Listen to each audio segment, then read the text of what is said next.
മേശ വലിപ്പ് തുറക്കും പോലെ ഈസി ആയിട്ട് തുറന്നു കളഞ്ഞില്ലേ? നിർത്തി. മീനാക്ഷിയെ കണ്ടപ്പോ ഏതോ മുജ്ജന്മത്തിൽ പരിചയമുള്ള ഒരാളെ കണ്ട പോലെ എനിക്ക് തോന്നിയത്. ഒരുപക്ഷെ ഈ മീനാക്ഷി കഴിഞ്ഞ ജന്മത്തിൽ ആതിരയുടെ അമ്മായി അമ്മായിരുന്നിരിക്കും. എന്തിന് അമ്മായി അമ്മ? നാത്തൂനായ പോലെ. കഴിഞ്ഞ ജന്മത്തിലെ അമ്മായി അമ്മയാണ് ഈ ജന്മത്തിലെ നാത്തൂനായി ജനിക്കുന്നത് ആണോ എന്ന് ചിലരൊക്കെ പറയാറുണ്ടെന്ന് തോന്നുന്നു. സത്യം പറഞ്ഞ ആ കുട്ടി എന്റെ നാത്തൂനായിരുന്നെങ്കിലെന്ന് ഞാൻ ആശിച്ചു പോയി. അത് പ്രശ്നമല്ല. കഴിഞ്ഞ ജന്മത്തിൽ മീനാക്ഷിയുടെ അമ്മായി അമ്മയായിട്ട് ജനിക്കണേ എന്ന് പ്രാർത്ഥിച്ചാ മതി. അപ്പൊ ഈ ജന്മത്തിൽ അതിന്റെ നാത്തൂനാവും. മനസ്സിലായില്ലേ? ഈ ജന്മത്തിലെ നാത്തൂനായിട്ട് നീ ആ പപ്പടം ചേർത്ത്. ഇത് രാജ്യം വേറെയാണ്.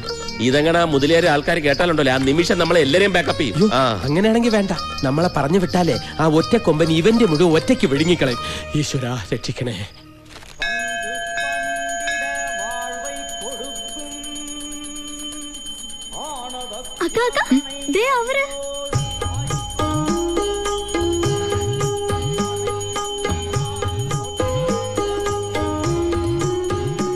എന്നോട് നോണ പറഞ്ഞല്ലേ?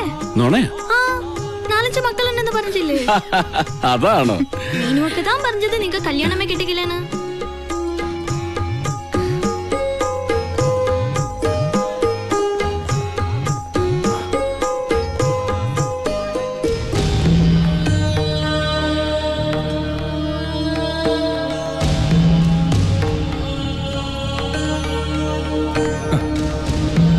நம்ம அவுட் ஹவுஸ்ல தங்க வச்சதே தப்பு. மலையாளத்தை மாதிரி நம்ப கூடாது. பொம்பளைகளை வசீகரிக்கிற கூடோத்திரம் அவங்களுக்கு நல்லா தெரியும். கூடோத்திரம் வசியம் அவங்க பாஷையில கூடோத்திரம் தான் சொல்லுவாங்க.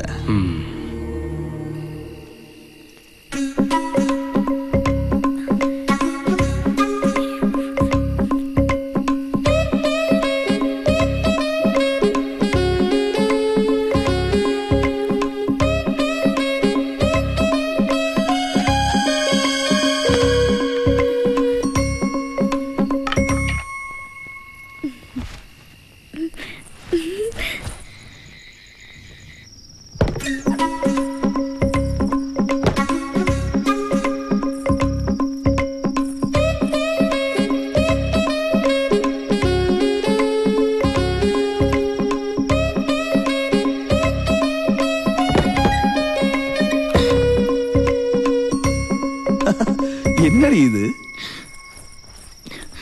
மீனுக்கு குளிச்சிட்டு இருக்க, சத்தம் போடாத. என்னடி இது? அந்த ஆளோட சட்டை ஏன் திருடிக்கிட்டு வந்த? சொல்லடி.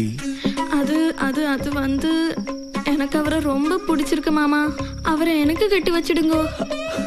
என்னது? அவரை உனக்கு கட்டி வைக்கிறதா? உனக்கு என்ன பைத்தியமா? ஆமா, அவர் மேல எனக்கு பைத்தியம் தான். அப்பா கிட்ட அம்மா கிட்ட சொல்லி எங்க கல்யாணம் நீங்க தான் நடத்தி வைக்கணும்.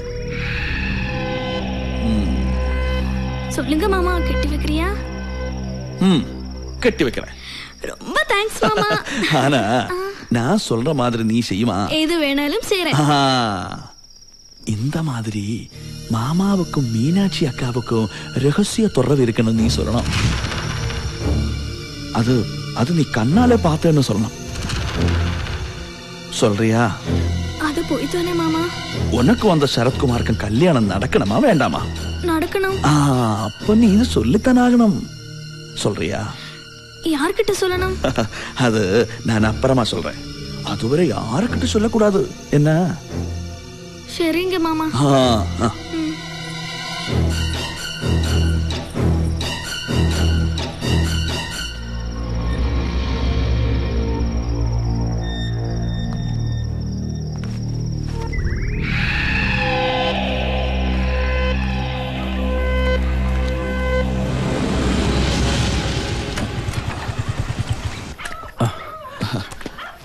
மாரியன் இந்த நேரத்துல ஏன் எங்க? அல்ல, அது வந்து பின்னால என்னமா மறைச்சு வச்சிருக்க? ஒண்ணுல. என்ன நான் பார்க்க கூடாதா?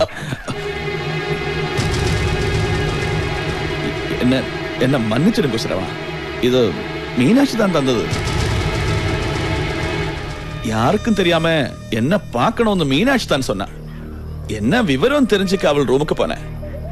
என் மேல அவளுக்கு இத்தனை ஆசை இருக்கணும்னு நான் கனவு கூட நினைக்கல. ஆனா தப்பு நடந்து போச்சு. நான் ஒரு ஆம்பளை தானே. நாளைக்கு சரவணனுக்கு நிச்சயதார்த்தம் செய்ய போற பொண்ணுன்னு அவளை தானே நினைக்கணும்.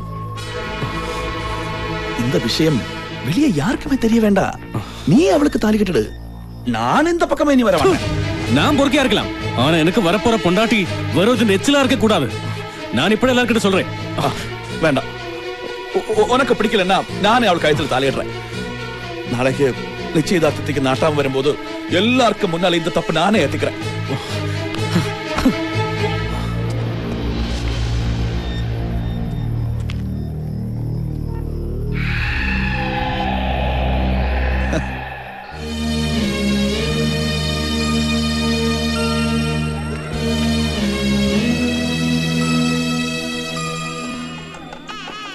மாப்பிள்ள வந்த போல இருக்கு, வாங்கடி.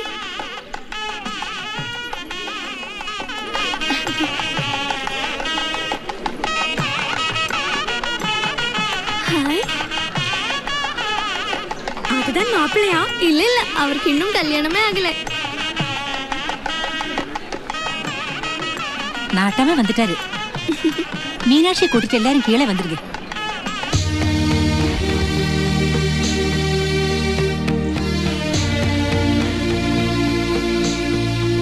கல்யாண பொண்ணுங்க அழைச்சிட்டு வரலையா? வந்துட்டு இருக்காரு.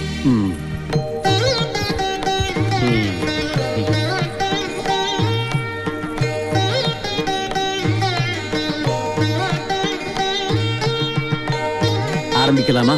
எங்களுக்கு சம்மதம் தான். உங்களுக்கு சம்மதமா? ஆமாங்க ஐயா. மாப்பிள்ளையோட பெற்றோர்களும் பொண்ணோட பெற்றோர்களும் நிச்சயதார்த்தத்தை ஒப்புக்கொண்டு இந்த தட்டை மாத்தலாம். அதற்கு முன்னால இந்த ஊரு சம்பிரதாயப்படி மாப்பிள்ளையும் பொண்ணும் மனப்பூர்வமான சம்மதத்தை தெரிவிக்க வேண்டும். ஸ்ரீராமலிங்க முதலியார் அவர்களுக்கும் விசாலாட்சி அம்மாவுக்கும் பிறந்த சரவணன் என்ற சரவணலிங்க முதலியாரிடம் கேட்கிறோம். செல்வி மீனாட்சியை கல்யாணம் செய்கிறதுக்கு உனக்கு மனப்பூர்வமான சம்மதம் தானே?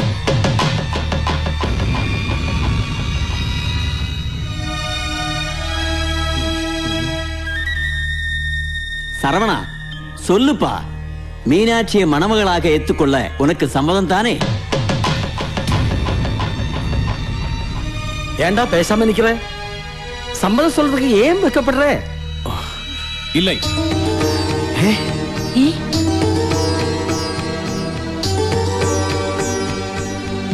இந்த கல்யாணத்துக்கு மீனாட்சியை மணமகளா நிச்சயம் பண்ண எனக்கு சம்மதம் இல்லை. എന്താടാ നീ പറയുന്നത്? തമാശ പറയാനുള്ള സമയമല്ലത്. എന്താ ഈ കല്യാണത്തിന് നിനക്ക് സമ്മതമില്ലാത്തതിന്റെ കാര്യം എന്താ?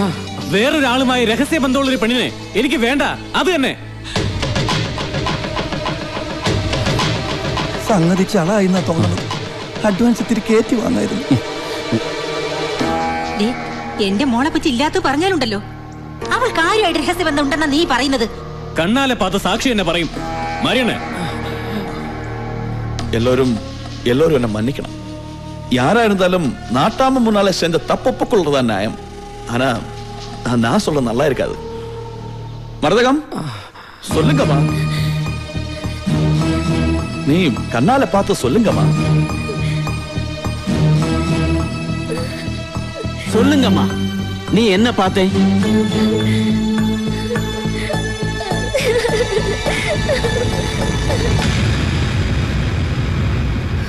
நான் சொல்றேன்.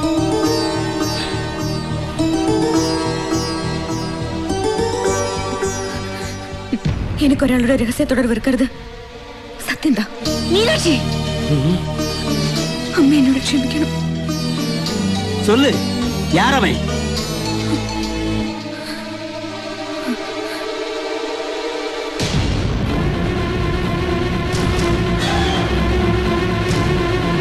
அவர்தான். ഞാനും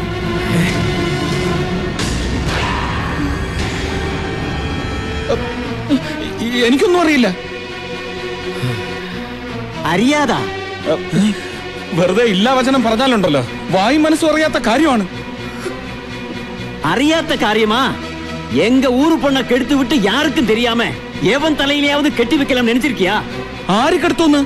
ഞാൻ അത്രക്കാരനൊന്നും അല്ല. വെറുതെ அனாவசியம் പറഞ്ഞുണ്ടാക്കരുത്. பெரிய யோகே, நீ எங்க காதல பூ வைக்க பாக்குறியா? ஒரு பொண்ணு இத்தனை பேர் முன்னாடி வச்சு அவளோடு தொடர்பு இருக்கிற புருஷன் நீ தானே சொல்றா. நீ என்னடா ஒன்னும் புரியாதுன்னா சொல்றேன். ഞാൻ പറഞ്ഞത് സത്യമാണ്. എനിക്ക് ഈ പെങ്കൊച്ചുമായിട്ട് യാതൊരു ബന്ധവുമില്ല. എന്നെ വിട്ടേക്ക്. വഴിവിട്.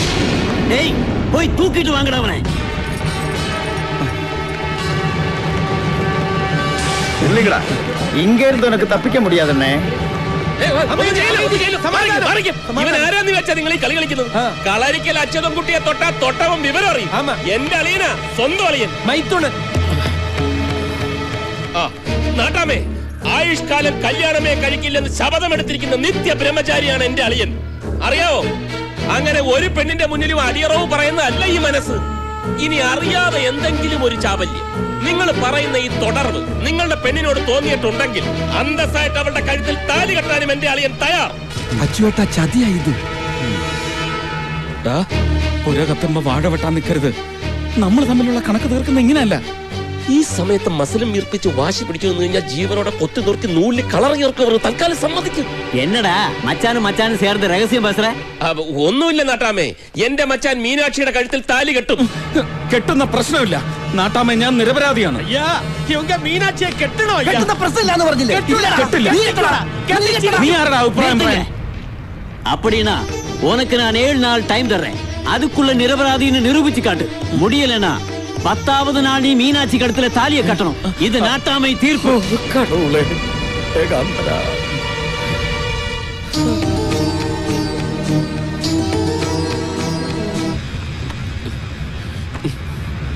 അല്ല, ആ മുതലയാരുടെ മോനെ കൊണ്ട് അവളുടെ കഴുത്തിൽ താലി കെട്ടിച്ച് നജീബിനെ കൊണ്ട് അടിയറവും പറയിപ്പിച്ചിട്ട് നിരപരാധിത്വം തെളിയിച്ചിട്ട് പോകുന്നല്ലേ നല്ലത്? നിരപരാധിത്വം തെളിയിക്കാൻ ഞാൻ എന്താ വല്ല കൊലപാതകം ചെയ്തോ? എങ്കിലെത്ര അന്തസ്സുണ്ടായിരുന്നു?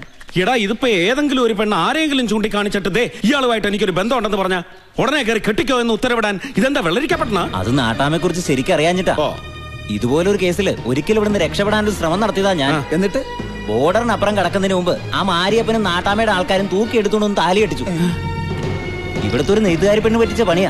അവക്ക് എന്നോട് പ്രേമമായിരുന്നു. അത് ശരി. ഇതപ്പോ ഇവിടത്തെ പെണ്ണുങ്ങളെ തീരാൻ പരിപാടിയാണല്ലേ? പെമ്പിള്ളേരെ കറുപ്പഴിച്ചു എന്ന് അവരായിട്ട് നാട്ടാമയോട് പരാതി പറഞ്ഞ പിന്നെ താലി കെട്ടി കൂടെ പൊറപ്പിക്കല്ലാതെ വേറെ പോംവഴിയില്ല. എന്തഴിച്ചു? കറുപ്പഴിച്ചു.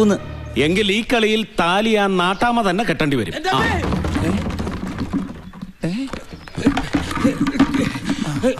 ഞാൻ വെറുതെ കാറ്റ് കൊള്ളാനായിട്ട് ഇതുവഴി നടക്കാൻ ഇറങ്ങിയപ്പോ ഈ ടിന്ന് എന്നെ തട്ടിയിട്ടു. ഈ ടിന്ന് നിന്നെ തട്ടിയിട്ടു? അല്ല, ടിന്ന് എന്നെ തട്ടിയിട്ടാണോ ഞാൻ ടിന്നിനെ തട്ടിയിട്ടാണോ പറഞ്ഞിട്ട് കാര്യമല്ലോ. വീണത് ഞാനല്ലേ. ദാ വരുന്നു, അവിടെ വെയിറ്റ് ചെയ്യ. അച്ചുവേട്ടാ, അപ്പുറത്തെ കാറ്റ് കൊള്ളാൻ എന്തിനാ അവൻ ഇപ്പുറത്ത് വന്നത്? ഹലോ, ഇവന്മാരൊന്നും കിട്ടുന്നില്ലല്ലോ.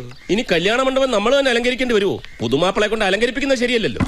അതിന് മാപ്പിള ഏട്ടൻ തന്നെയാണെന്ന് ഉറപ്പിക്കാറായില്ലല്ലോ. എന്താ ഇത്ര സംശയം? നിരപരാധിയാണെന്ന് ഏട്ടൻ തെളിയിച്ചാലോ? തെളിയിക്കാനോ? ഈ പട്ടണമഠത്തിൽ നജീബ് ഇവിടെ ഉള്ളപ്പോഴോ കുറച്ച് പൊളിക്കും. പ്രശ്നങ്ങളൊന്നുമില്ലാതെ ഇതൊന്നും നടന്നു കിട്ടാൻ കാഞ്ചി കാമാക്ഷിക്ക് പട്ടസാരയും വിളക്ക് നേർന്നിട്ടുണ്ട് ഞാൻ. ഒരു പ്രശ്നം ഉണ്ടാവത്തില്ല. നിനക്കെന്ത് പറ്റി? ഒന്നും പറ്റിയില്ല, പറ്റാൻ പോണേ ഉള്ളൂ. അതെ, ഒന്നുമില്ല. നീ കേട്ടോന്നേ, ഈ ആതിരയുടെ ജാതകത്തിൽ എന്ത് ദോഷം ഉണ്ടെന്നാ പറഞ്ഞേ? വൈധവ്യ ദോഷം. എന്ന് വെച്ചാൽ നിനക്കധികം ആയുസില്ലെന്ന്. എനിക്കതിലൊന്നും വിശ്വാസമില്ല. പക്ഷെ എനിക്കിപ്പോ വിശ്വാസം. എന്താ കാര്യം? നിന്റെ പുന്നാരളി ഇവിടുന്ന് രക്ഷപ്പെടാൻ പോവാ. അയാൾ ഇവിടുന്ന് പോയാൽ നാട്ടാമയും നാട്ടുകാരും ചേർന്ന് നിന്നെ ജീവനോടെ കത്തിക്കും. നിന്നെ മാത്രമല്ല എന്നെയും കത്തിക്കും.